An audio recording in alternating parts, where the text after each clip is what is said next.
शाहीन बाग में एहतजाज में शामिल समाजी कारकुन शहजाद अली ने बीजेपी क्या ज्वाइन की कि सियासत को फिर इस बाग में स्कोप नजर आने लगा। आम आदमी पार्टी ने शहजाद की बीजेपी रुकनियत पर सवाल उठाए हैं। इल्जाम लगाया है कि इस धरने के पसे पर्दा बीजेपी ही थी। तो वहीं दिल्ली बीजेपी के साबिक सदर मनोज तिवारी ने पलटवार करते हुए कहा है कि मुसलमानों का भ्रम टूट रहा है तो उनको दर्द हो रहा है। अब आप खुद इस ताजी खबर में बासी हो चुके बाग के शाहीनों की सियासत में सवालों को टटोलिए। सवाल यह कि जब आम आदमी पार्टी बीजेपी को मशकूक नजरों से देख रही है तो क्या उसे अपने एमएलए अमानतुल्लाह खान की तस्वीर नहीं दिखाई दे रही है, जो बारहा उस एहतजाजी मुजाहिरों में नजर आते थे, शामिल होते थे? क्या आपको अपने डिप्टी सीएम का बयान नहीं सुनाई दिया था जिसमें उन्होंने कहा था कि हम शाहीन बाग के साथ हैं? तो क्या इन दोनों लीडरान की बातें और सरगर्मियां आम आदमी पार्टी को पता नहीं थी? सवाल यह भी उठ रहे हैं कि शहजाद धरने में कभी शामिल ही नहीं हुए तो क्या 100 दिनों तक सड़क पर चले एहतजाज में कई रुख और कई गुट हो गए थे? सवाल यह भी उठ रहे हैं कि शाहीन बाग के मुजाहिरीन में आपस में फूट पड़ चुकी थी। लोग तो यह भी कहते हैं कि अगर लॉकडाउन न होता तो आपस के इख्तिलाफात ही धरने को खत्म कर देते और 100 दिनों का यह धरना बेनतीजा हो जाता। ऐसी बातों और सवालों के साथ ही आज का मुद्दा में हम बहस करेंगे, लेकिन पहले देख लेते हैं यह रिपोर्ट। सीएए और एनआरसी के खिलाफ दिल्ली के शाहीन बाग में हुए मुजाहरे का मुद्दा एक बार फिर गर्मा गया है। इतवार के रोज शाहीन बाग के मुजाहरे में शामिल रहे शहजाद नाम के समाजी रुकन ने भारतीय जनता पार्टी का दामन थाम लिया। तस्वीरों में नजर आया कि बीजेपी के कौमी नायब सदर श्याम जाजू और दिल्ली बीजेपी सदर आदेश गुप्ता शहजाद और उनके साथ आए लोगों को बीजेपी ज्वाइन करा रहे हैं। मामले से शाहीन बाग का नाम जुड़ा था, लिहाजा इस पर सियासत भी शुरू हो गई। इस मामले को लेकर आम आदमी पार्टी ने बीजेपी पर निशाना साधा और इल्जाम लगाया कि शाहीन बाग के पीछे बीजेपी का ही हाथ था। आम आदमी पार्टी के तर्जुमान सौरभ भारद्वाज ने मीडिया से मुखातिब होते हुए कहा कि बीजेपी अपने कारकुनान को मोहरे की तरह इस्तेमाल करती है। दिल्ली पुलिस जानबूझकर शाहीन बाग का मुजाहरा कराती रही। सौरभ भारद्वाज ने पूछा कि शाहीन बाग का सबसे ज्यादा सियासी फायदा किसको हुआ। सौरभ यही नहीं रुके बल्कि इल्जाम लगाया कि बीजेपी ने सोची समझी हिकमत अमली के तहत शाहीन बाग के नाम पर इंतखाबात लड़ा था। बीजेपी लीडर इस कहानी के किरदार है। जब ये भाजपा के अंदर ज्वाइन कर लिया है तो ये बात साफ होती है कि स्ट्रेटजी के तहत भाजपा ने ये शाहीन बाग का मामला खड़ा किया। और सबसे बड़ी बात, शाहीन बाग का राजनीतिक फायदा ना कांग्रेस को हुआ, ना आम आदमी पार्टी को हुआ, ना सपा को हुआ, ना बसपा को हुआ। सिर्फ और सिर्फ राजनीतिक फायदा अगर किसी पार्टी को हुआ है तो वो भाजपा को हुआ है। भाजपा ने पूरा चुनाव उस पर लड़ा और जिस जिस एरिया को वो पोलराइज कर पाए, जहां जहां सांप्रदायिक भावना फैला पाए, जैसे खास तौर पे नॉर्थ ईस्ट दिल्ली, वहीं पे भाजपा का वोट शेयर बढ़ा और वहां पे वो 4 सीटें जीत पाए। आम आदमी पार्टी पर बीजेपी ने भी पलटवार किया। सांसद और साबिक दिल्ली बीजेपी के सदर मनोज तिवारी ने ट्वीट किया कि बताइए, अब जब भरम मिट रहा है और मुस्लिम भाई बहन बीजेपी के साथ चलना चाहते हैं तो आपके पेट में दर्द क्यों हो रहा है? Stop dividing. अरविंद केजरीवाल जी, विश्व की सबसे बड़ी पार्टी बीजेपी सभी मजहबों की हिस्सेदारी रखती है और मजहब, जाति, पंथ या वंश के आधार पर कोई भेदभाव नहीं करती। सबको याद है कि शाहीन बाग का मुद्दा दिल्ली असेंबली इंतखाबात में सबसे बड़ा मुद्दा था। करीब 3 महीने तक चले शाहीन बाग मुजाहरे ने पूरी दुनिया का ध्यान अपनी जानिब खींचा था। शाहीन बाग का मुजाहरा तो खत्म हो गया था, लेकिन सियासत का खेल वक्त बेवक्त सामने आ ही जाता है और फिर से शाहीन बाग के नाम पर सियासत शुरू हो जाती है। दिल्ली से जी मीडिया के लिए शोएब रजा के साथ ब्यूरो रिपोर्ट। और इस अहम मुद्दे पर बातचीत करने के लिए हमारे साथ मौजूद हैं शाहीन बाग मुजाहरों में हिस्सा ले चुके और बीजेपी लीडर शहजाद अली और इंडियन मुस्लिम फाउंडेशन के प्रेसिडेंट और शाहीन बाग के मीडिया कोऑर्डिनेटर रहे शोएब जामी, और साथ ही साथ हमारे साथ जुड़ेंगे सियासी तज्जियाकार राहुल लाल। हम तमाम मेहमानों का इस्तकबाल करते हैं। शहजाद साहब, पहला सवाल आपसे ही है। आप पर इल्जाम ये लग रहा है, लोग ये कह रहे हैं, शाहीन बाग के लोग कह रहे हैं, मुजाहरों में शामिल लोग ये कह रहे हैं कि शहजाद अली मुजाहरे में शामिल ही नहीं थे, उन्होंने शाहीन बाग का इस्तेमाल करके बीजेपी की रुकनियत हासिल कर ली है।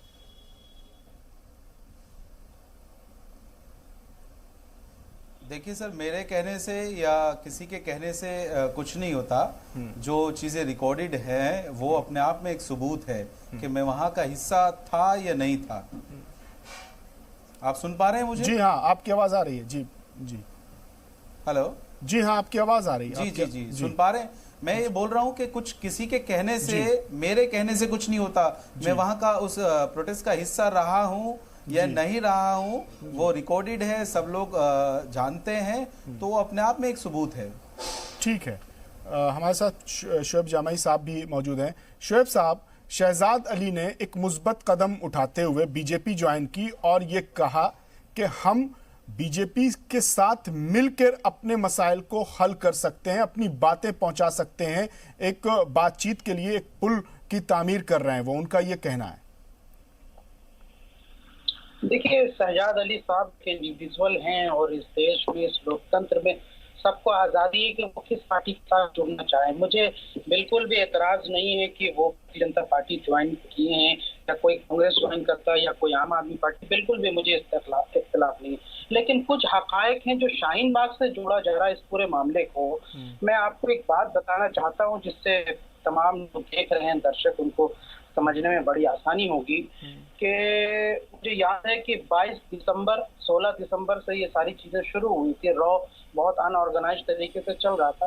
22 दिसंबर की रात को लगभग 1:30 बजे के करीब एक शाहीन बाग में बड़ी मीटिंग हुई थी। उस मीटिंग में मैं मौजूद था और हमने उसमें कोशिश की थी कि जो स्टूडेंट्स उधर कैंप लगा के बैठे थे और इधर जो महिलाएं बैठी थी, और अगर शहजाद साहब वहां आए होंगे तो उनको पता होगा, तो हमने वहां पे मीटिंग करके ये तय किया था कि भाई अब इस आंदोलन को कैसे आगे बढ़ाना है। उसमें कोऑर्डिनेशन तय हुई कि भाई ऐसे ऐसे पोस्टर्स बनेंगे, मंच का संचालन ऐसे होगा, और उसी में ये तय हुआ था कि शोएब जमई साहब आप मीडिया में बातचीत रखिए इसको। ये 22 दिसंबर की बात है उसी वक्त में। बहरहाल वो चीजें आगे बढ़ती गई।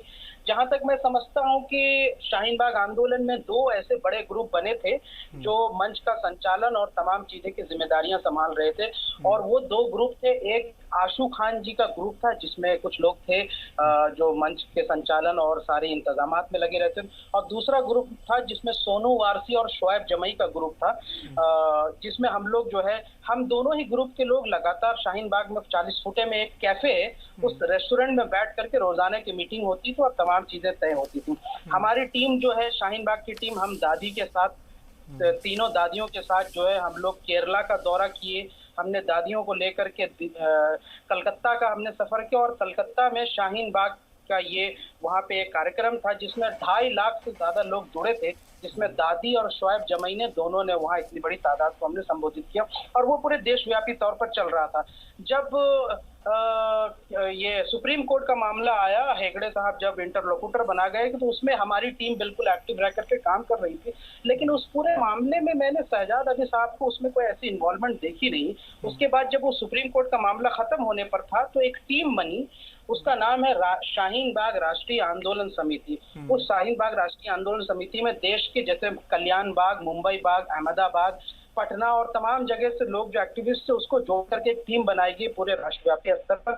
उसमें इस वक्त तो शहजाद अली साहब का नाम नहीं है, जहां तक, चूंकि मेरे सामने ही सारी चीजें फाइनलाइज हुई। हाँ, बिल्कुल वो प्रोटेस्ट में आते थे शहजाद भाई साहब, मैं इनकी इज्जत करता हूँ और हमारे भाई की तरह हैं, और प्रोटेस्ट में थे और आते थे। लेकिन ये कहने का मतलब है कि प्रोटेस्ट में तो बहुत सारे लोग आते थे ना, उसमें तो 2.5-50 लाख 5 लाख लोग तो यहाँ से 26 जनवरी साहब, एक ट्विटर पर एक ट्रेंड भी चलाया जा रहा है, कैंपेन चलाया जा रहा है कि शहजाद अली का शाहीन बाग से कोई लेना देना नहीं है। नहीं, मैं देखिए, मैं जानता हूँ ऐसी बात नहीं। शहजाद अली साहब जो है प्रोटेस्ट में आते थे। प्रोटेस्ट का मतलब जैसे और भी सारे लोग, क्योंकि शहजाद अली साहब की दुकान है वहाँ पे, वहीं शाहीन बाग जहाँ प्रोटेस्ट साइट है वहीं पे उनकी दुकान है, मैं जानता हूँ। और जैसा मुझे बताया गया तो वो ठीक है, वहीं के हैं लोकल। लेकिन जहाँ तक जो वो शाहीन बाग राष्ट्रीय आंदोलन समिति जो बनी है, जिसका हम लोग बहुत जल्द अभी प्रेस कॉन्फ्रेंस भी करने जाएंगे, आप देखेंगे, जिसमें सारी बातें खुलकर आएगी, तो उसमें अभी तक मेंबरशिप में इनका नाम नहीं है। अगर वो उसमें आधिकारिक मेंबर अभी हो जाएंगे, ठीक है, आपके पास तो आएंगे और सवालों के साथ आएंगे शोएब जामई साहब। राहुल लाल जी, आम आदमी पार्टी ये इल्जाम लगा रही है कि शाहीन बाग में जो धरना हुआ, जो प्रदर्शन हुआ, जो मुजाहरा हुआ, एहतजाज हुआ, उसके पीछे बीजेपी है। अब वो खुलकर सामने आ गया है। नहीं, देखिए, ये आरोप बहुत गलत नहीं है, क्योंकि देखिए आंदोलन स्वतः शुरू हुआ, यहाँ इसमें कहीं कोई शक नहीं है। अभी शोएब जामई इसके विभिन्न सारे तथ्यों पे प्रकाश भी डाल रहे थे। लेकिन दो तीन चीजें हैं। जब हम लोग दिल्ली इलेक्शन के ऊपर आते हैं हम लोग, तो उस समय जिस तरह से भारतीय जनता पार्टी की तरफ से वहां शाहीन बाग को बड़ा सा मुद्दा बनाया गया, ये चीजें कही गई कि आप हमें वोट दीजिए तो हम आपको शाहीन बाग से मुक्ति दिलाएंगे। जबकि देखिए, हम सारे लोग जानते हैं कि शाहीन बाग को हटाना, लॉ एंड ऑर्डर के लिए दिल्ली सरकार की जिम्मेवारी लेना भारतीय जनता पार्टी के लिए कोई जरूरी चीज नहीं है। तो शाहीन बाग को मुद्दा बना के अल्पसंख्यकों को बिल्कुल ही ब्लैक ढंग से पेंटिंग करने का काम भारतीय जनता पार्टी ने पूरी तरह से किया। और अब वहां के आंदोलनकारी अगर भारतीय जनता पार्टी में शामिल हो रहे हैं, क्योंकि देखिए जो सीए एनआरसी का पूरा मामला था, और अब तक ऐसा तो नहीं है कि भारतीय जनता पार्टी उसमें झुकी है, तो आखिर किस तरह से वो भाजपा में जाने का निर्णय ले रहे हैं। तो हम लोग उसी समय से कह रहे थे कि देखिए, धरना प्रदर्शन। राहुल लाल जी, जब मेरा सवाल ये है कि जब आम आदमी पार्टी को पता था और आप जैसे सियासी तज्जियाकार को पता था कि इस धरने के पीछे बीजेपी है, तो फिर डिप्टी सीएम ये बयान क्यों देते हैं कि हम शाहीन बाग के साथ हैं? फिर अमानतुल्लाह खान जो लोकल एमएलए हैं, आम आदमी पार्टी के एमएलए हैं, वो फिर 12 वहां नजर आते हैं। पहले दिन से मैं भी वहीं रहता हूं, मैंने भी वहीं देखा है कि अमानतुल्लाह खान लगातार उस धरने में, उस प्रदर्शन में शामिल रहे, वो तकरीर करते रहे, लोगों को बटोरते रहे। और अगर मैं ये कहूं कि शर्जील इमाम और अमानतुल्लाह खान ने ही शाहीन बाग का वो प्रोटेस्ट खड़ा किया शुरुआती दिनों में 15 दिसंबर को, इतवार के रोज, तो ये गलत नहीं होगा। तो फिर जब जान के, यानी कि वो बीजेपी के साथ वो भी शामिल थे। नहीं, देखिए, इसमें मैं कह रहा हूं कि जो मुद्दा उठाया गया था, मैं अभी भी कह रहा हूं कि जो सीए है वो एक तरह से, मैं भी मानता हूं कि वो जब सुप्रीम कोर्ट अगर सही ढंग से उसकी स्क्रूटनी करेगी तो वो जो संविधान के मूलभूत मूल्य हैं वो उसकी पूर्ति वो नहीं करता है। वो तो जब आंदोलन शुरू हुआ, मैं कह रहा हूं आंदोलन शुरू हुआ, इन लोगों ने शुरू किया, जोर शोर से शुरू किया, अच्छा मुद्दा है, सब लोग उसको समर्थन दे रहे थे।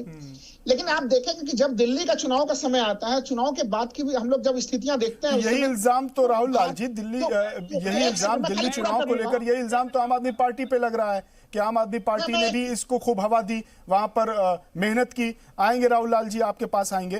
शहजाद साहब के पास जाते हैं। शहजाद साहब, देखिए, पूरी तरह से आपने रुकनियत हासिल की है भारतीय जनता पार्टी की। अब शाहीन बाग में जो लोग बैठे थे, जो धरना कर रहे थे, प्रदर्शन कर रहे थे, एंटी सीए के खिलाफ के लिए आवाज उठा रहे थे, अब उस पर इल्जाम लग रहा है, उस 100 दिन पर इल्जाम लग रहा है कि ये जो 100 दिन था ये प्लान था और भारतीय जनता पार्टी के लोग वहां शामिल थे, और अब वो चीजें खुलकर सामने आ गई हैं।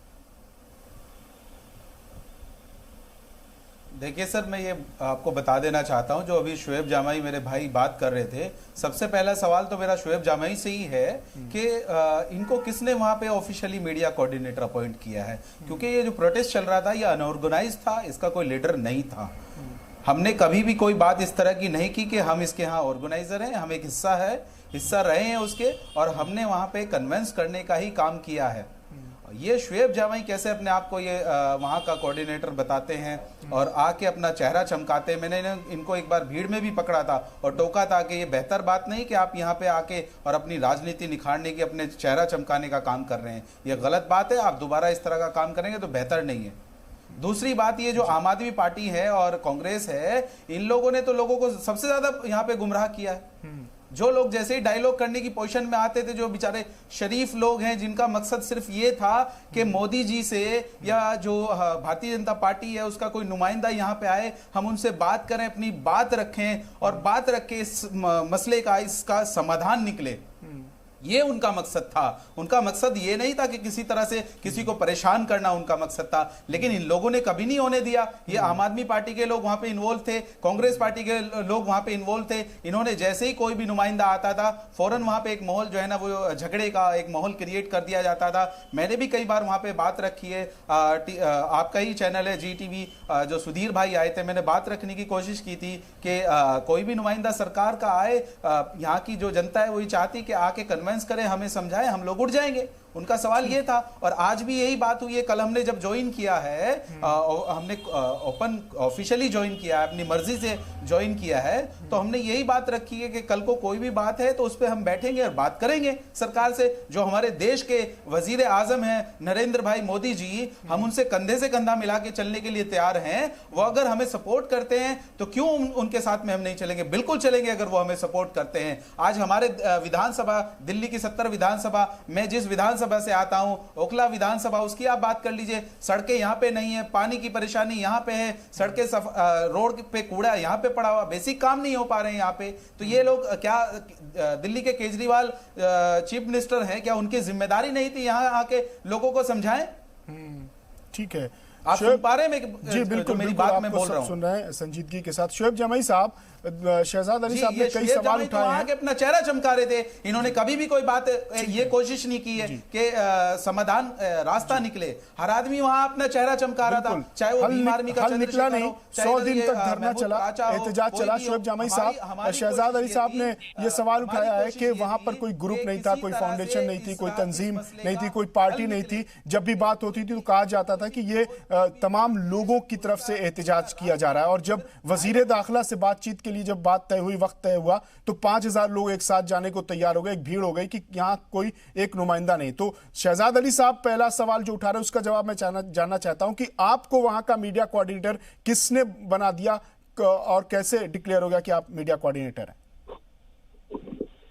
देखिए, पहली बात तो आपका जवाब मैं दे दूं कि जब जो 22 दिसंबर को जो मीटिंग हुई थी रात में, उसी रात में जब वहाँ पे बहुत कम नेता लोग आते हैं, और ये ऐसे झूठे आदमी की वजह से ही जो है हमारी कम्युनिटी बदनाम हो रही है।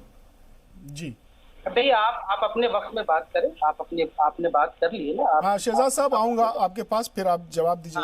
जब आपके पास आएंगे। दूसरी बात ये है कि देखिए, जो शाहीन बाग राष्ट्रीय आंदोलन कम्युनिटी को जो है ना बदनाम करने में कोई कसर नहीं छोड़ रहे। आपको किसने अपॉइंट किया वहां पे? हमने तो कभी की स्टेटमेंट नहीं दिया कि हम यहाँ के ऑर्गेनाइजर हैं, हम यहाँ के मीडिया या कोई भी बात है। मतलब आप 1-2 बार चाय पीने आ गए तो आप अपने आप को शाहीन बाग का एक्टिविस्ट समझ रहे हैं, और आप कह रहे हो कि हम भाजपा ज्वाइन कर लिए। तो ये आपने कौन सा अच्छा काम किया जनाब? आपको किसने अपॉइंट कर दिया? मैं यहाँ का बाशिंदा हूँ, मैं यहाँ का रहने वाला हूँ, मेरी तो प्रेजेंस रहेगी वहां पे। मेरा ऑफिस वहां है, मेरा रिहाइश यहाँ पे है, तो मैं तो यहाँ का बाशिंदा हूँ। लेकिन हमने लोगों को कन्विंस करके, समझा के रास्ता निकालने का प्रयास किया है। आपकी तरह जो है ना चेहरा नहीं चमकाया। आएंगे राहुल लाल जी आपके पास भी आएंगे। शोएब जमाई साहब से इसका जवाब ले लें कि शोएब जमाई साहब पर जो सवाल उठाया शहजाद अली साहब ने कि उनको किसने अपॉइंट किया। शहजाद अली साहब, उनको जवाब देने दीजिए, फिर आपके पास आएंगे। राहुल लाल जी आपके पास भी आएंगे। एक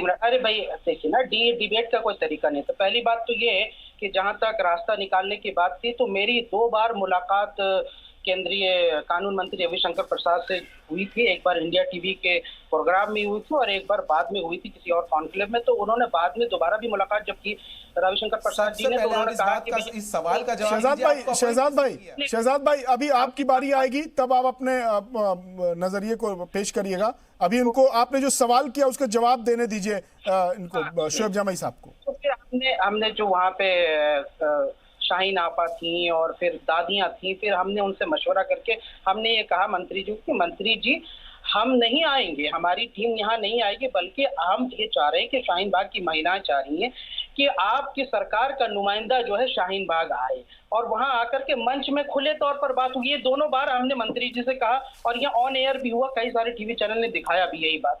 लेकिन उसके बाद भी सरकार का कोई नुमाइंदा नहीं आया कौन? सुप्रीम कोर्ट ने जब इंटरलोक्यूटर नियुक्त किया हेगड़े साहब को, तो हमारी टीम जिसमें सोनू आरसी थे, हम थे, बबलू थे और भी बहुत सारे लोग थे जो उस सारे मामले को सुप्रीम कोर्ट के तरफ से भी यहाँ से हम लोग जा रहे थे, लगातार देख रहे थे, वहां तक भी हमने कोशिश की। लेकिन मैं आपको एक बात बताना चाहता हूँ, यही भारतीय जनता पार्टी के कुछ लीडर्स कुछ लोग शाहीन बाग में ये आरोप लगा कि कुछ लोग जो है इस आंदोलन को बेचना चाह रहे हैं, कुछ लोग पुलिस की मुखबरी करते हैं। मैं आपको ये बताऊं कि शाहीन बाग आंदोलन को खत्म करने के लिए भारतीय जनता पार्टी की तरफ से पैसे का ऑफर हुआ। उस ऑफर में वो बात हम तक भी आई, लेकिन हमने कहा कि हम जमीर बेचने वाले लोग नहीं हैं। दूसरी बात ये है कि जो ये साहब अभी आपके चैनल पर बैठे हैं, शोएब जमई साहब, आप जिम्मेदारी से इस बात को कह रहे हैं ना कि आपको भी ऑफर मिला बीजेपी की तरफ से कि इस प्रोटेस्ट की मुखबरी की जाए, आप तक ऑफर आया था? यहाँ मेरी पूरी टीम को जो है खरीदने की कोशिश की गई और उनसे कहा गया कि भाई आप लोग पैसे अगर चाहते हैं तो लीजिए और इस प्रोटेस्ट को जो है 40 फुटा में शिफ्ट कर दीजिए, उस सड़क को खाली कर दीजिए। उसमें पता नहीं कौन कौन लोग इन्वॉल्व थे, लेकिन हमने तो आपको ये कैसे तस्दीक हुई कि ये जो ऑफर है ये बीजेपी की तरफ से दिया जा रहा है?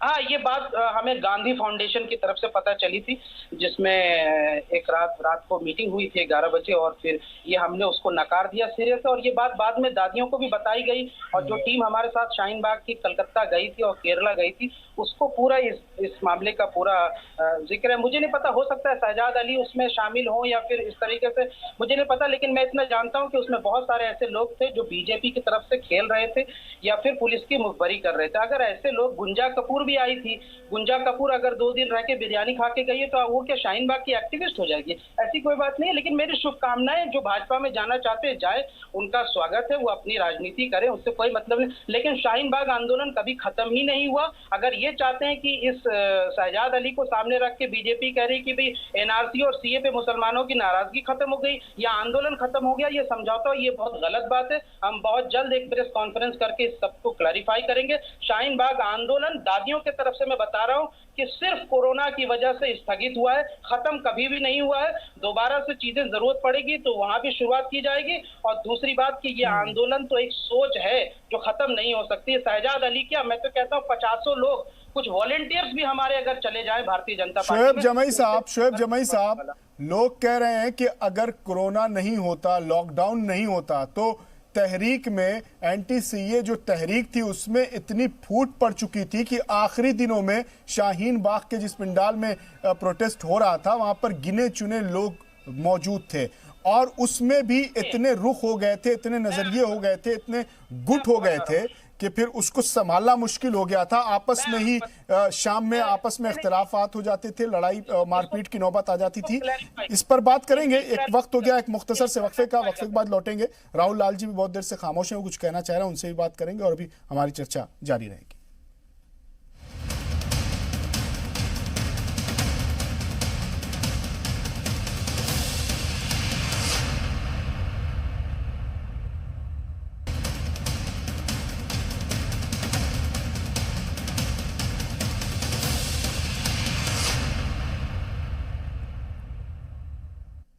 वक्फे के बाद एक बार फिर इस्तकबाल है आपका आज का मुद्दा में हम बात कर रहे हैं कि शाहीन बाग पर फिर सियासत शुरू हो चुकी है।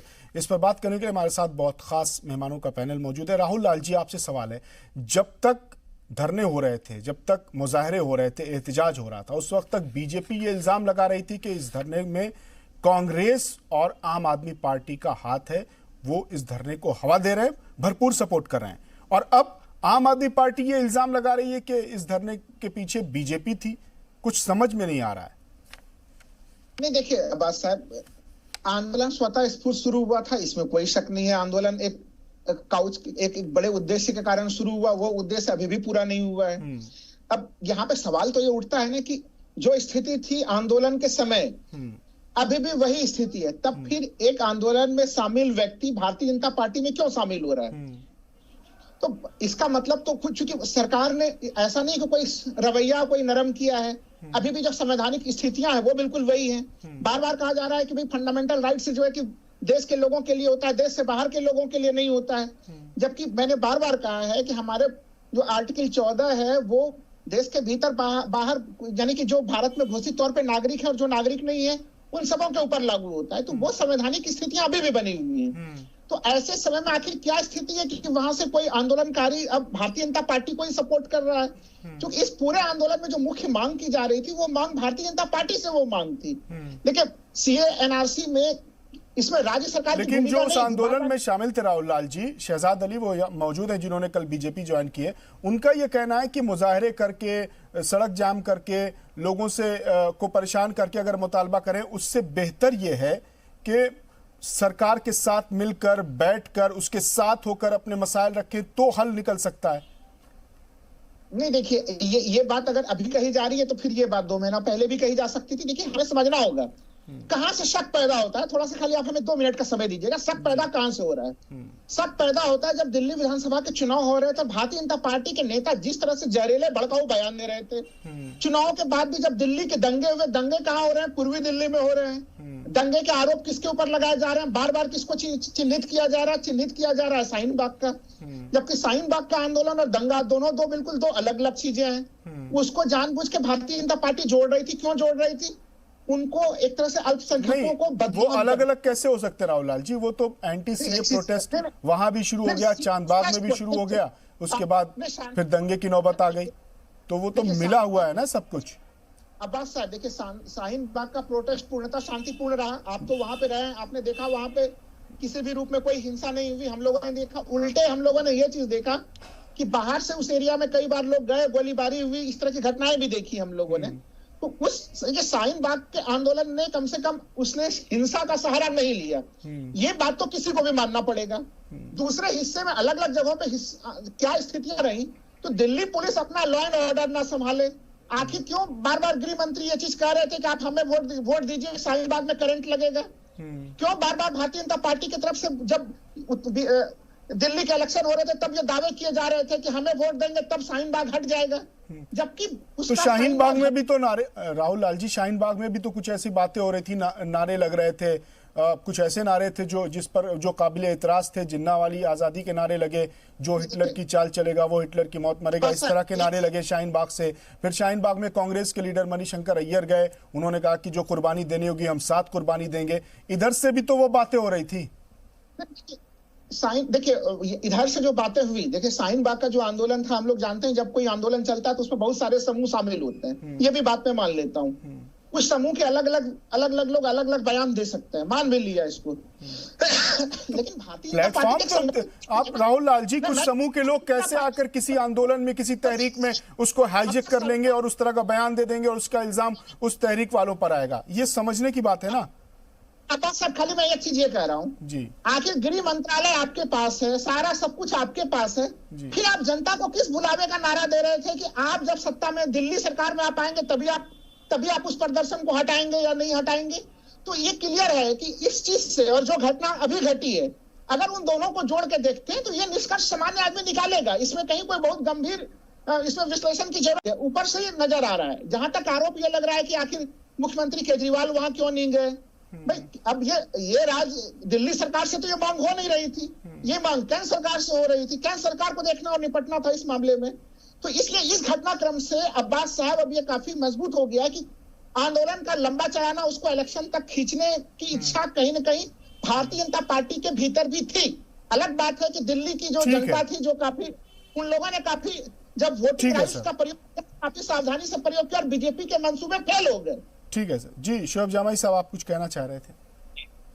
पिछले सेगमेंट में आपने ये सवाल उठाया कि क्या मतभेद हो गए थे शाहीन बाग में। मैं कहता हूँ कि शुरुआत में कोई ऐसी मतभेद नहीं थी, लेकिन हाँ आखिर में आते आते 2 बातें हुई। एक देखिए कि अब मैंने कहा कि आशू खान जी का ग्रुप था और एक हमारा सोनू वारसी और शोएब जमाई का ग्रुप था। इसमें मतभेद कोई इंतजामिया को लेकर नहीं था, दोनों इंतजाम में लगे रहते थे और सारी चीजें चल रही थी, दादियां और सब कुछ दोनों के साथ थी।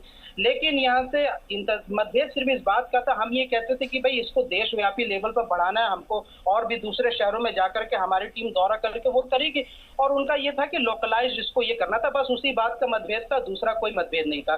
दूसरी बात कि जब जनता कर्फ्यू का ऐलान हुआ 22 तारीख के लिए, तो 21 तारीख की रात हम दोनों ग्रुप ने, आशू खान जी का ग्रुप, हमारा ग्रुप, हम दोनों ने मंच पर चढ़ के ये कहा कि जनता कर्फ्यू का पालन करने के लिए हमें इसके लिए 5 आदमी यहाँ सिर्फ रहने चाहिए या फिर कुछ औरतें रहेंगे, जनता कर्फ्यू को पालन करना चाहिए, क्योंकि कोरोना का काम काल आ चुका था। ठीक है, उसको लेकर कुछ दूसरे बाहर के लोग थे जो मंच से बाहर रहते थे पब्लिक में, उन्होंने सिर्फ फसाद किया था, झगड़े हुए थे, उसी को लोगों ने कहा कि ये आपस में फुट पटन नहीं। लेकिन इंतजामिया शोएब जमाई साहब, आखिरी दिनों में लोग ही कहाँ रह गए थे? वह प्रोटेस्ट में लोग ही नजर नहीं आते थे।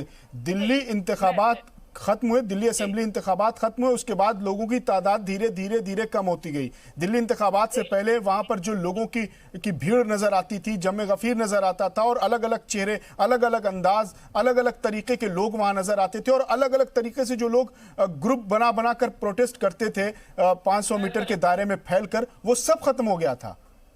मैं इसका जवाब, देखिए 100 दिनों तक आंदोलन चल रहा था, और देखिए धीरे धीरे चीजें यहाँ से कहीं ना कहीं यहाँ से लगता है कि भाई कुछ लोग थोड़ा सा अपने अपने काम में भी बिजी हो रहे थे, लेकिन आंदोलन कहीं से भी कमजोर नहीं था। और सब लोग ये कह रहे थे, मैं अभी जो है मुझ पर इल्जाम लगा रहा था, सजाद भाई आप बात कर लीजिएगा, मैं सरगंज कि भाई देखिए शोएब जमई तो 2018 से दिल्ली प्रदेश राष्ट्रीय जनता दल का अध्यक्ष है। मैं आधिकारिक तौर पर लालू प्रसाद जी की पार्टी का अध्यक्ष हूँ, दिल्ली प्रदेश में सब जानते हैं। और शाहीन बाग आंदोलन से पहले से भी दो साल से हमारा तमाम विभिन्न मुद्दों पर मीडिया पे मेरी रिप्रेजेंटेशन थी, और शाहीन बाग आंदोलन हट भी गया प्रोटेस्ट, तब भी यहाँ से ये है। लेकिन क्या है कि कुछ लोगों को ये होता है कि भाई हम शाहीन बाग आंदोलन से हमको तो कोई मीडिया में कुछ मिला नहीं, तो वो फिर इस तरह की बात करते। मैं कहता हूं कि शोएब जमई एक सिर्फ अदना से सिपाही है, आप छोड़ दीजिए, मैं कुछ नहीं हूं, मैं तो एक अदना से सिपाही हूं, लेकिन शाहीन बाग आंदोलन की मर्यादा और गरिमा को बचाए रखने के लिए अभी कल ही मेरी शाहीन बाग के तमाम लोगों से बात हो रही थी, उसमें आयन सिद्दीकी और तमाम लोग, उन्होंने कहा शोएब भाई आप टेंशन क्यों लेते हैं, किसी के जाने से कोई फर्क थोड़ी पड़ जाएगा। अरे बहुत सारे प्रोटेस्टर्स आते थे जाते थे, लेकिन शाहीन बाग आंदोलन जिंदा है और हमेशा जिंदा रहेगा, और किसानों की नाराजगी कभी भी सीए एनआरसी पर भाजपा से खत्म नहीं होगी, ये बात तो मैं आपको यकीन दिलाता हूँ। ये सिर्फ एक अदना सा सिपाही शोएब जामई कह रहा, और बाकी की तो आप सेंटिमेंट्स का तो छोड़ दीजिए। ठीक है शहजाद अली साहब, शोएब जामई साहब अभी पहले इल्जाम लगा रहे थे कि प्रोटेस्ट के दौरान कुछ लोग थे जो बीजेपी की मुखबिरी करते थे, जो प्रोटेस्ट की मुखबिरी करते थे। जनाब इन्होंने पिछले सवाल का जवाब नहीं दिया है। जी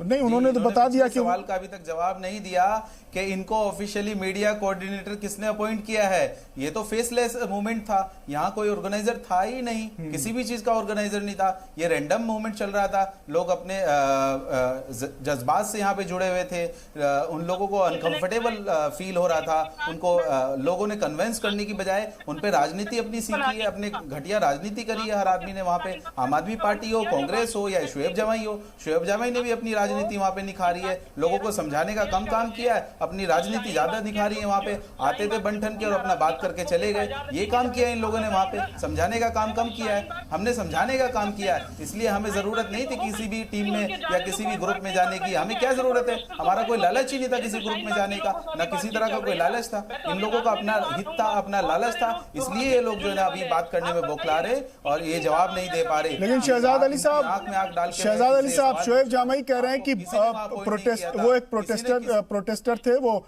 एहतजाजी थे, और उनके आने और जाने से एहतजाज पर कोई फर्क नहीं पड़ा। शाहीन बाग जिंदा है और मुसलमानों की नाराजगी सीए को लेकर, एनआरसी को लेकर खत्म नहीं होने वाली, चाहे वो जो कोशिश कर ले। एक ग्रुप यहाँ पे ये था, ये जो ग्रुप की बात कर रहे हैं, ये ग्रुप की क्यों बात कर रहे हैं, कोई ग्रुप नहीं था यार। लोग नॉर्मल अपने यहाँ पे लोग जज्बात से, अपने देश प्रेम उन लोगों में कि कोई अगर कोई गलत बात होती है तो हम नहीं होने देंगे, और उन लोगों को लोगों ने कन्विंस करने के बजाय उन पे राजनीति करके और अपनी रोटियां सेक के निकल गए आगे। चाहे वो किसी का भी नाम लो, चाहे वो शोएब जमई हो, आम आदमी पार्टी के लीडरान हो, चाहे वो कांग्रेस के लीडरान हो, चाहे वो ये चंद्रशेखर भीम आर्मी हो, महमूद प्राचा हो, किसी की भी बात आप कर लो, लोगों को समझाने का काम किया है। जबकि होना ये चाहिए था कि वो लोग शोएब जमई साहब आपके पास ही आएंगे, शोएब जमई साहब, और दादियों के लोग लेके भी गए हैं। दादियां बेचारी 100 साल की उम्र है, 90 साल की उनकी उम्र है, उन्हें बेचारा उनको ये नहीं पता है ये सीए क्या है या एनआरसी क्या है। इन लोगों ने उनके फेस जो बना है उसको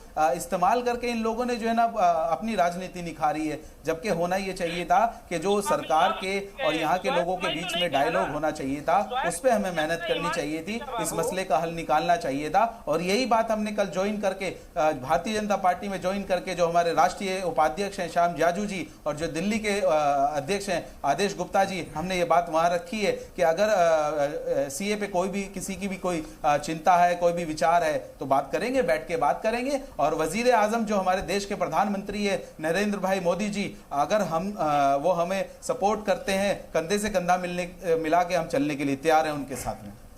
शोएब जमई साहब, शहजाद अली कह रहे हैं कि शोएब जमई जैसे लोगों ने वहां पर लोगों के जज्बात से खेला है। हमेशा इस तरह की बातें की गई, तकरीरें की गई, कभी आम आदमी पार्टी, कभी कांग्रेस, कभी कोई ग्रुप, कभी भीम आर्मी। इन्होंने आकर सिर्फ बयानबाजी की है, मसले के हल की तरफ किसी ने तवज्जो नहीं दी। मैं आपको याद दिलाना चाहूंगा कि हम लोग वो आदमी थे जो वहां पे किसी को राजनीतिक तौर से किसी राजनीतिक पार्टी का मूवमेंट बनने से हमेशा रोकते रहे। आपको याद, क्या बात करते हैं सर? क्या सर आम आदमी पार्टी के एमएलए वहां पर मौजूद थे, आसिफ खान उस वक्त कांग्रेस में थे, वो मौजूद थे, मणिशंकर अय्यर आए, शशि थरूर वहां पर आए, सलमान खुर्शीद को लेकर आशु खान खुद आते थे वहां पर। साहब आप सुनना नहीं चाहते। आम आदमी पार्टी के एमएलए तो यही घर है उनका, वो तो यहाँ के लोकल आदमी है। जब दिग्विजय सिंह जी आए तो हमने ये कहा कि दिग्विजय सिंह जी मंच में चढ़ करके आप भाषण नहीं दिएगा। उन्होंने नीचे मंच के नीचे जमीन पर बैठ करके कहा कि मैं सिर्फ आपके साथ आया हूं साथ देने के लिए। हमने उनको वहां पे राजनीति करनी नहीं थी। जब यहाँ से वो मणिशंकर अय्यर जो बोल करके गए उसके बाद हमने मना कर दिया कि अब मंच पे कोई कांग्रेस का बड़ा लीडर नहीं आएगा। प्रियंका गांधी जी आना चाहती थी, मना किया गया हमारी टीम की तरफ से कि प्रियंका गांधी जी नहीं आएंगी। क्या बात करते हैं आपने? हमने तो उनको आखिरी दिनों में मैंने वहां पर सलमान खुर्शीद को भी देखा है, आशु खान उनको लेकर आए थे। हाँ, वो स्टेज पर आखिरी दिनों में नहीं गए, लेकिन वो वहां मौजूद थे। तो जब बड़े लीडरान, बड़ी पार्टी के बड़ी लीडरान वहां मौजूद रहेंगे तो सवाल उठेगा ना। नहीं, मैं कह रहा हूं कि आज भारतीय जनता पार्टी जिन्होंने ज्वाइन की है, इनसे एक सवाल पूछिए कि क्या भारतीय जनता पार्टी सीए वापस ले लेगी, या फिर जो सीए की बात कर रही थी, अभी कल ही मैं हिंदू सारनार्थी का जो यहाँ कैंप है दिल्ली में, उनसे मिल करके आया हूँ। 9 महीने हो गए सीए पास किए हुए, अभी तक उनको ना बिजली, पानी, नागरिकता, क्या कुछ भी नहीं मिला है उस कैंप में। लेकिन शोएब जमई तो पाकिस्तानी सारनार्थी से भी मिल करके आ रहा है, जो हिंदू सारनार्थी। आपके लोग इतने हमदर्द है तो जाइए। मैं तो कह रहा हूँ कि इनको मुबारक हो। और हम कह रहे हैं कि शाहीन बाग आंदोलन से हम ये नहीं चाहते थे कि लोग दूसरी पार्टियों में ज्वाइन करें। हम ये चाहते थे कि अगर कोई मुसलमान भारतीय जनता पार्टी में भी जाए तो वो अपनी बात, अपनी कौम की बात मजबूती और हक से रखे। शहजाद अली को लगता है कि शोएब जमई इनके खिलाफ है। नहीं भाई, मैं आपके खिलाफ नहीं हूं, आपको शुभकामनाएं दे रहा हूं। लेकिन मैं चाहता हूं कि जो आपने शाहीन बाग से सीखी होगी, या जो वहां पे आंदोलन का जो मूल मकसद था, उसको अगर आप पूरा करते हैं और वहां जाकर के मुसलमानों की हक की आवाज की बात रखते हैं, तो मुझे लगता है कि आप अच्छा काम करेंगे। लेकिन अगर आप वही करेंगे जो अमित शाह चाहते हैं, आप वही करेंगे जो आरएसएस और भाजपा की नीति है, तो यानी आप इस कौम के फिर कर्जुगलो साबित हो जाएंगे। और इस देश में गद्दारों की और जयचंदों की कभी कमी नहीं रही है। लेकिन उससे शाहीन बाग के आंदोलन को कभी फर्क नहीं पड़ेगा, ये मैं बता दे रहा हूं। और ठीक है सर, आपकी नजर में जो बीजेपी में शामिल हो वो गद्दार है, ये आपकी अपनी एक डिफिनेशन है। वरना कांग्रेस की तारीख और आम आदमी पार्टी की अभी की जो कारकर्दगी वो भी देख लीजिए, आपको समझ में आ जाएगा। यहाँ वक्त हो गया एक मुख्तसर से वक्फे का। वक्फे के बाद जब आएंगे तो राहुल लाल जी से सवाल लेंगे।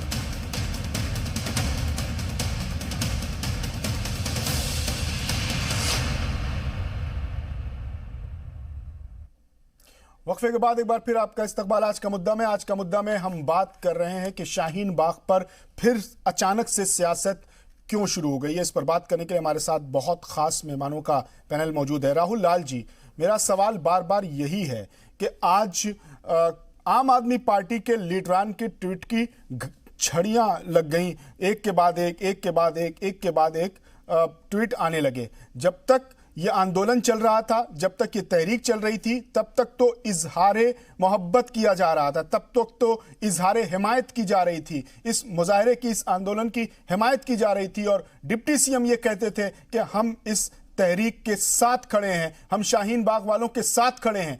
आज उनको कैसे नजर आ रहा है कि शाहीन बाग का जो प्रोटेस्ट था वो बीजेपी स्पॉन्सर्ड था? यानी शाहीन बाग में जो लोग बैठे प्रोटेस्ट कर रहे थे, जो अपने सदाकत के साथ अपने हक मांग रहे थे, वो बीजेपी उनके पीछे थी। मैं बार बार ये सवाल कर रहा हूं सर, मुझे ये समझाइए, मुझे बिल के बारे में ना समझाइएगा, पिछली बातों पे मत जाइएगा, मुझे ये समझाइए ये इल्जाम किस बुनियाद पर आम आदमी पार्टी के बड़े लीडरान, चाहे वो संजय सिंह हो, गोपाल राय हो या फिर सौरभ भारद्वाज हो, सबने आज ट्वीट किया है। देखिए, मैं वही कह रहा हूं कि देखिए, जब आंदोलन शुरू हुआ सारे लोग साथ में थे। उस समय आम आदमी पार्टी से लेके कांग्रेस जो भी अपोजिशन में थे, सारे लोग इसके साथ में थे।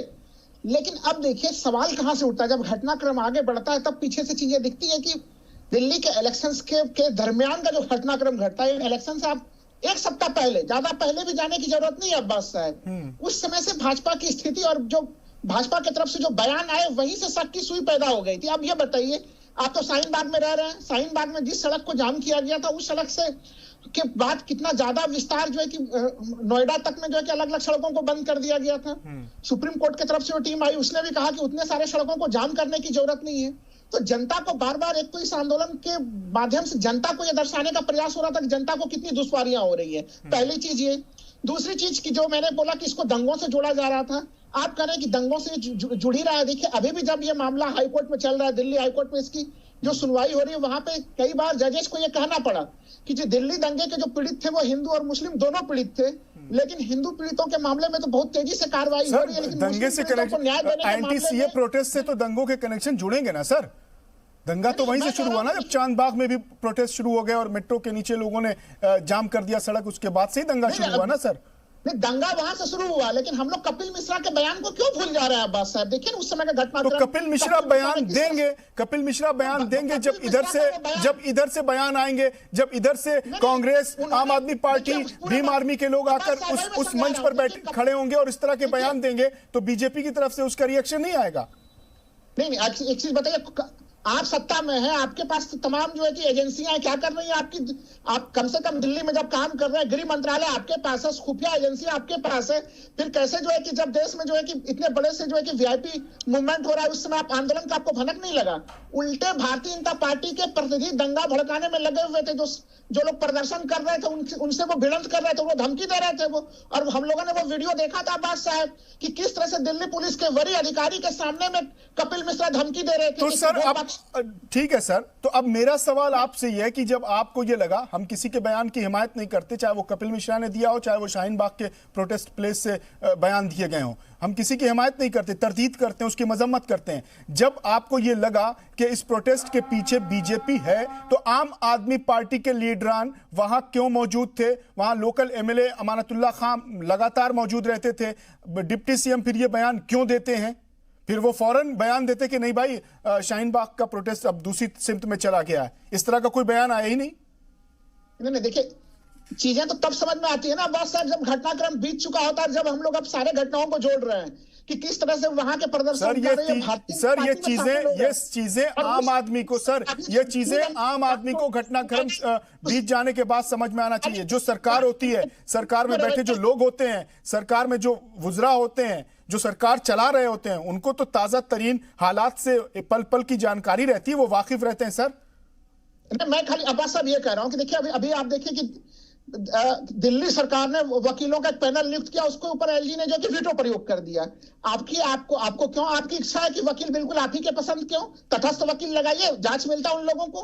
तो देखिए दाल में कहीं ना कहीं इसमें कुछ ना कुछ काला है, ये चीज तो समझ में। तो यही बात तो बीजेपी भी कह रही है कि दाल में कुछ ना कुछ काला था, वहां पर वो पार्टी थी। आएंगे सर, शहजाद अली साहब हमारे साथ है। शहजाद अली साहब, एक सवाल ये उठ रहा है कि जब आपको ये समझ आ गया था कि बैठकर डायलॉग से, बातचीत से ही मसले हल हो सकते हैं, मसाइल की एक कोई ना कोई राह निकल सकती है, ऐसे हालात में आप 100 दिनों तक प्रोटेस्ट कैसे करते रहे? उस वक्त आपकी समझ में नहीं आई?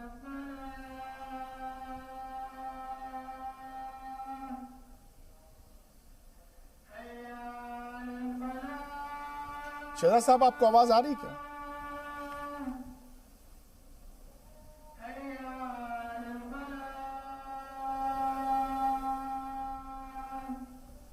मेरे ख्याल से अजान हो रही है, शहजाद साहब खामोश हैं। राहुल लाल जी के पास मैं आऊँगा।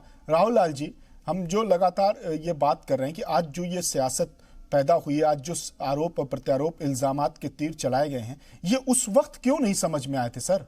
उस वक्त आम आदमी पार्टी के लीडरान को क्यों नहीं समझ में आया था? वो लगातार उस प्रोटेस्ट प्लेस पर मौजूद थे। देखिए, हम लोग उस प्रोटेस्ट प्लेस पे वो मौजूद थे, लेकिन ये आम आदमी पार्टी समझ रही थी। और आप देखेंगे कि अगर आप इलेक्शन के 1 सप्ताह 10 दिन से पहले की स्थितियां देखेंगे कि भारतीय जनता पार्टी जिस तरह से इस पूरे मामले का ध्रुवीकरण करने का प्रयास कर रही थी।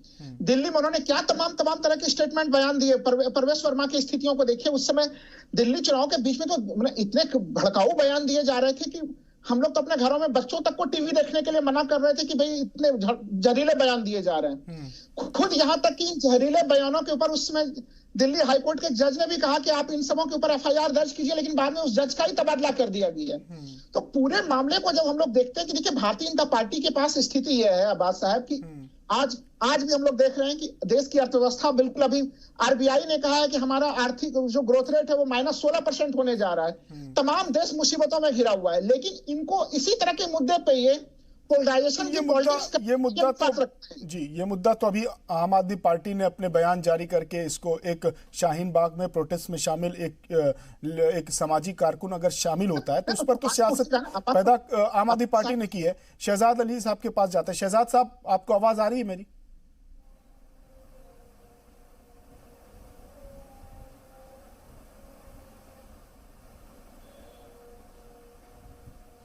मेरे ख्याल से अभी भी उनसे राब्ता नहीं हो पा रहा है मेरा। राहुल लाल जी, आपसे ही सवाल है कि ये सारी चीज़ें जब हो रही थी तो बीजेपी को पर अब इल्ज़ाम लगा रही आम आदमी पार्टी, जबकि वहाँ पर मौजूद थी। आप कह रहे हैं कि इंतखाबात के दौरान इस तरह की बयानबाजियाँ दी गई, तो इस तरह की बयानबाजी जब दी जा रही थी तब भी आम आदमी पार्टी को नहीं समझ में आया था?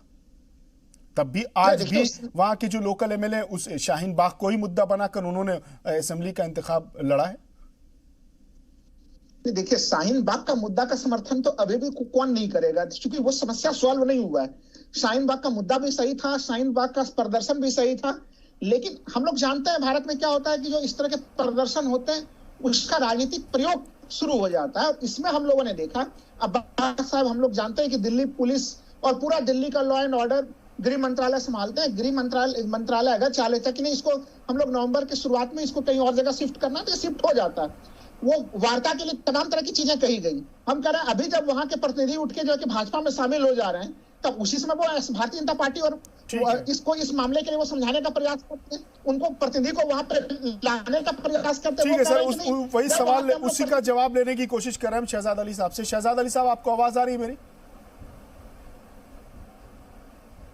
जी जी जी जी। शहजाद साहब, सवाल ये उठ रहे हैं कि जब शहजाद अली को ये पता है, ये बात पता है कि बातचीत से ही मसले का हल निकल सकता है, डायलॉग से ही नई राह पैदा होती है, तो 100 दिनों तक शहजाद अली शाहीन बाग प्रोटेस्ट में क्यों शामिल थे? क्यों नहीं उसी दौरान वो निकले? कुछ लोगों को लेकर बीजेपी से उन्होंने राब्ता कायम किया होता, बातचीत की पहल की। ये तो सर, ये तो उनसे सवाल होना चाहिए ना जिन लोगों ने ये स्टार्ट किया।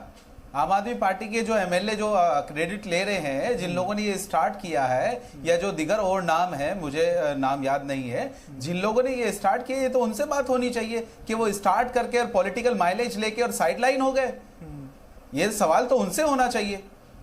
शहजाद तो वहां एक हिस्सा था, शहजाद का वहां कोई लालच ही नहीं था। शहजाद का इतना लालच था कि एक ये जो मुद्दा यहाँ पे बना है, ये यहाँ पे लोग जो जमा हुए हैं, उनकी जो भावनाएं थी, जो उनका प्रेम था देश के प्रति, उससे खिलवाड़ हुआ है। उन लोगों को समझाने की बजाय लोगों ने उनका इस्तेमाल किया है। मंच मिला हुआ था बड़ा और हजारों की भीड़ थी, तो सबने अपनी राजनीतिक रोटियां सेकी है वहां पे, समझाने का काम किया ही नहीं। चाहे आम आदमी पार्टी हो, कांग्रेस हो, या दीगर मैंने जो भी नाम लिए, वो भीम आर्मी के चंद्रशेखर हो, इधर और लोग हैं, सब लोगों ने यही किया है। तो ये सवाल तो उनसे होना चाहिए। भी तो कहा जाता है कि शाहीन बाग में कोई क़यादत, शहजाद भाई, कहा यह जाता है कि शाहीन बाग में कोई क़यादत नहीं थी, कोई तंजीम नहीं थी, कोई इदारे के बैनर तले वो प्रोटेस्ट नहीं किया जा रहा था। तो आप वहां मौजूद थे, आप लगातार वहां बने हुए थे, आप ये पहले ही कर लेते तो ये इतना लंबा शाहीन बाग का प्रोटेस्ट नहीं चलता, बहुत से लोगों को परेशानी नहीं होती।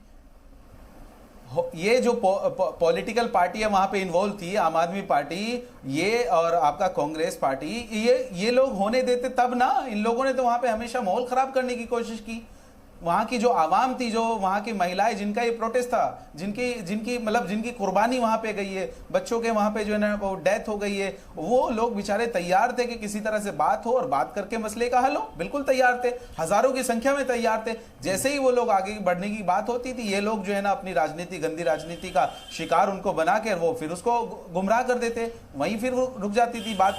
इन लोगों ने कभी चाहा ही नहीं कि बात आगे रास्ता निकले। और ये तो सरकार, जो केजरीवाल सरकार है, उनसे सवाल होना चाहिए कि जिस तरह से दिल्ली में जनता ने उनको जिताया है, भारी बहुमत से जिताया है और तीसरे टर्म में वो चीफ मिनिस्टर बने हैं। क्या उनकी जिम्मेदारी नहीं थी यहाँ पे लोगों को आगे समझाना?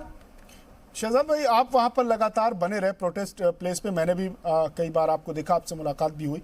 मैं आपसे ये जानना चाहता हूं कि आप जब प्रोटेस्ट कर रहे थे उस वक्त आपको एहसास हो गया था, आपको पता लग गया था, आपकी समझ में आ गया था कि ये पूरा प्रोटेस्ट हाईजेक कर लिया है कुछ पॉलिटिकल पार्टीज ने?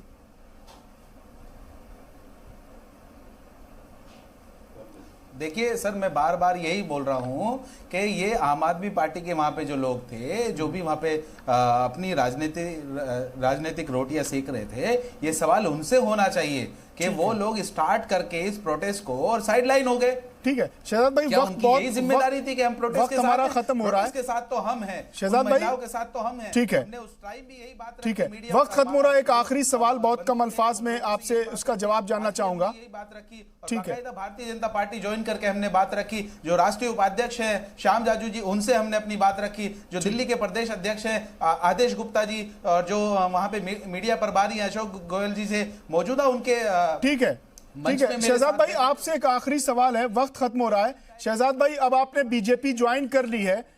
शहजाद साहब राजनीति में नहीं घुसना है। शहजाद साहब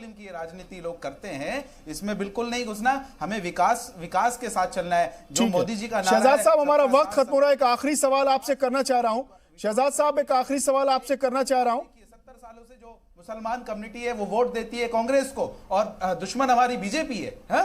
शहजाद साहब, एक आखिरी सवाल का जवाब आपसे जानना चाह रहा हूं। कल जाके वहां पे ज्वाइनिंग किया, इतनी बेहतरीन तरीके से उन्होंने हमारा स्वागत किया है, वेलकम किया है, काबिल तारीफ है। अरे उत्तर प्रदेश के 403 सीटों में एक भी सीट पे क्यों नहीं टिकट दिया गया, ये भी बता दीजिए शहजाद जी। अगर इतना ही न्यायप्रियता में आपको भारतीय जनता पार्टी के न्यायप्रियता में विश्वास है, जरा उसका भी जवाब दे दीजिए आप। ठीक है शहजाद साहब, आपको आवाज मिल रही है? शहजाद साहब, आपको आवाज मिल रही है? आपको आवाज मिल रही शहजाद साहब?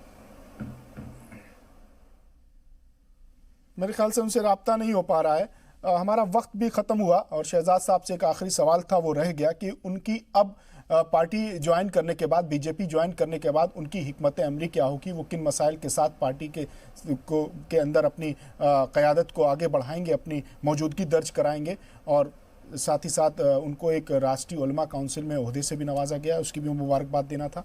तो आज के मुद्दा में आज के लिए बस इतना ही। वक्त बहुत कलील था और बातें बहुत लंबी थी। राहुल लाल जी, आपका भी बहुत बहुत शुक्रिया। शहजाद अली साहब, आपका भी बहुत बहुत शुक्रिया कि आप तीनों मेहमानों ने शिरकत की और अपने अफकार, अपने ख्यालात से हमें नवाजा। तो आज के मुद्दा में आज के लिए बस इतना ही, लेकिन आप बने रहिए जी सलाम के साथ, क्योंकि सलाम हिंदुस्तान लेकर आ रहे हैं मेरे साथी इमरान खान।